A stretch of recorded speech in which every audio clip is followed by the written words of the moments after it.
Bharat chip ఆధారిత ఈ passport సేవలను ప్రారంభించింది. కేంద్ర ప్రభుత్వం ప్రవేశపెట్టిన ఈ పాస్పోర్ట్లు మరింత భద్రతతో కూడిన వేగవంతమైన ప్రయాణ అనుభవాన్ని అందిస్తాయని ప్రభుత్వం పేర్కొంది. భారత్ మరో ముందడుగు వేసింది. ఈ పాస్పోర్టు సేవలను అందుబాటులోకి తీసుకొచ్చింది.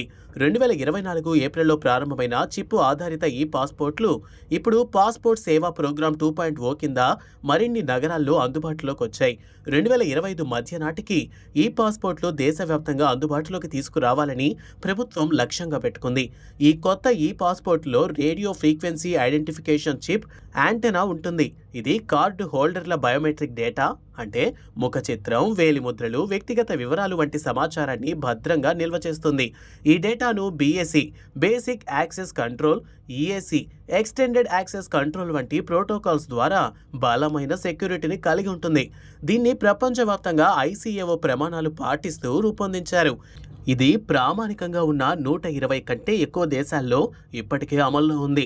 Japan, Canada, France, America, Australia వంటి దేశాలు ఈ విధానాన్ని ప్రారంభించాయి. ఈ పాస్పోర్ట్ ఉపయోగించే వారికి ప్రయోజనాలు ఏమిటి?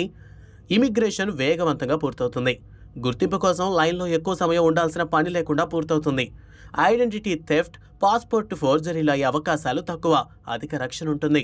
మరింతగా వీసా ఫ్రీ లేదా వీసా ఆన్ అరైవల్ ప్రయోజనాలు అందుబాటులో ఉంటాయి. ఈ పాస్పోర్ట్ సేవలు అందుబాటులో ఉన్న నగరాలు: నాగపూర్, భువనేశ్వర్, జమ్మూ, గోవా, సిమ్లా, రాయ్పూర్, అమృత్సర్, జైపూర్, చెన్నై, హైదరాబాద్, సూరత్, రాంచీ, ఢిల్లీ. ఈ నగరాల్లో ఈ పాస్పోర్టు సేవలు అందుబాటులో ఉన్నాయి. పాత పాస్పోర్ట్లను మార్చాల్సిన అవసరం ఉందా? పాత పాస్పోర్ట్లను మార్చాల్సిన అవసరం లేదని భారత విదేశాంగ మంత్రిత్వ శాఖ స్పష్టం చేసింది.